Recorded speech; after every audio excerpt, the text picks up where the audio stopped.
Have the tough times in life ever made you struggle with your faith? In this video, I'm diving into the challenge of trusting God during the most confusing times of your life and looking at 3 biblical examples of how to navigate it. Struggling to trust God when life gets confusing is something that a lot of us can relate to because we've all been there, wondering why things aren't going the way we thought they would and why God doesn't seem to be intervening in our circumstances. And that particular flavor of uncertainty can be super tough to navigate as Jesus followers when our life isn't lining up with our expectations or our belief of how things should be going. It's confusing and super discouraging when it feels like we're doing everything that we should be doing and yet nothing seems to be working out for us. And this might be when you start trying to logic your way around why things would be going this way or trying to figure out how to fix it so that you can make things happen the way you want them to. But sometimes no matter how hard we try, we can't seem to make sense of it.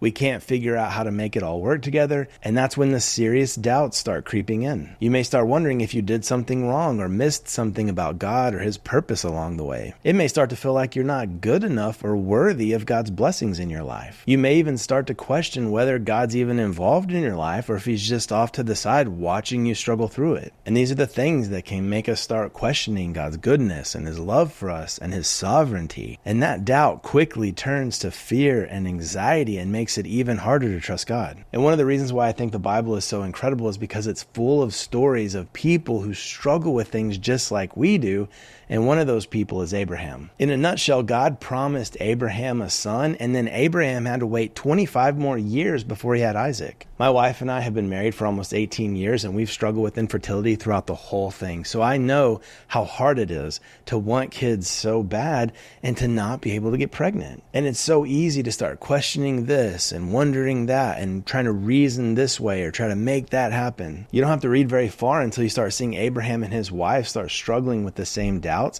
that lead them to make kind of bad decisions. But ultimately, God's word says that Abraham believed the Lord and the Lord counted him as righteous because of his faith. He trusted God that Abraham's offspring would outnumber the stars in the sky and the sands on the seashores, and Abraham went on to be the father of Israel, the patriarch of God's people. I'm sure it didn't go the way that Abraham originally thought that it would, but man, did God deliver and more. The second example that we see of how to navigate these confusing times is the story of Joseph. Joseph was sold into slavery by his brothers and then wrongly accused of a crime he didn't commit and thrown into prison. But after a series of really wild events, Joseph ends up in a seat of power in Egypt, second in authority only to the Pharaoh. If you've ever been misunderstood or gotten in trouble for something that you didn't do, or even been judged by someone because of something from your past that you've already taken care of as far as you and the Lord are concerned, you know how infuriating this can be. So you know it must have been maddening for Joseph at times, but over and over again we see he stays faithful to God. We even see him come to a point where he has an opportunity to act revenge on his brothers,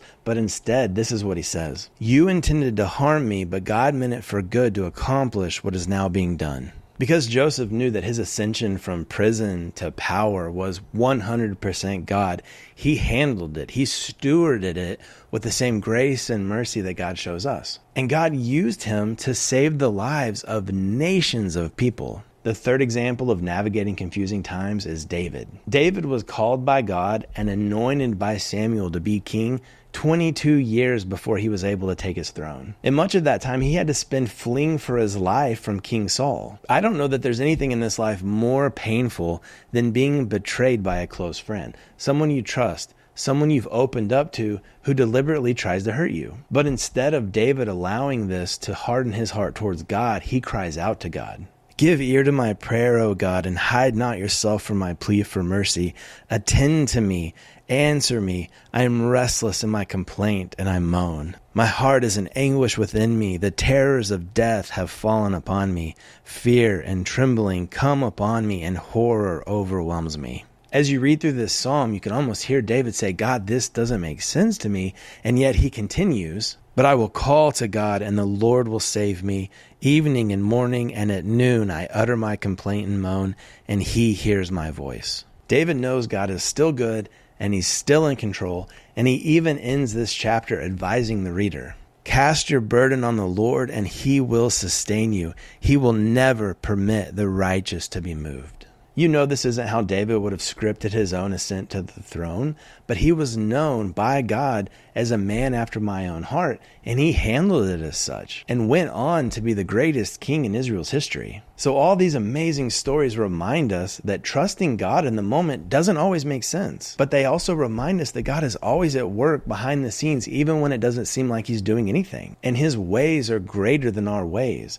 His desires are greater than our desires, and his plans are greater than our plans. I've had many times in my life when I had to choose to trust God even when it didn't make sense. I don't always handle those things great, but in those moments when I did choose to trust God even when it didn't seem to make sense, I started learning that trusting God isn't about understanding what he's doing. It's about surrendering to him even when we don't understand. Faith in God is all about surrendering our need to understand and our need to feel like we're in control of our life. It's about saying, God, I don't know what's going on, but I trust you. I trust that you're good. I trust that you love me, and I trust that you want what's best for me. And this revelation will transform your life. When we choose to trust God, even in the face of uncertainty and confusion, we are not only opening ourselves up to a deeper and more meaningful relationship with God, we open up ourselves to a life of peace and perseverance, even amidst the darkest times. So let's recap. Trusting God when life gets confusing isn't always easy.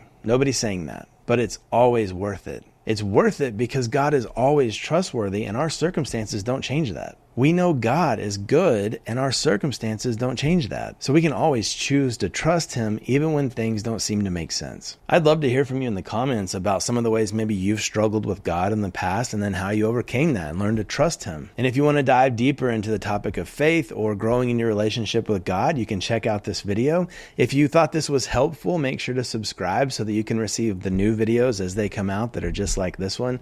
Thank you so much for watching. We'll see you next time.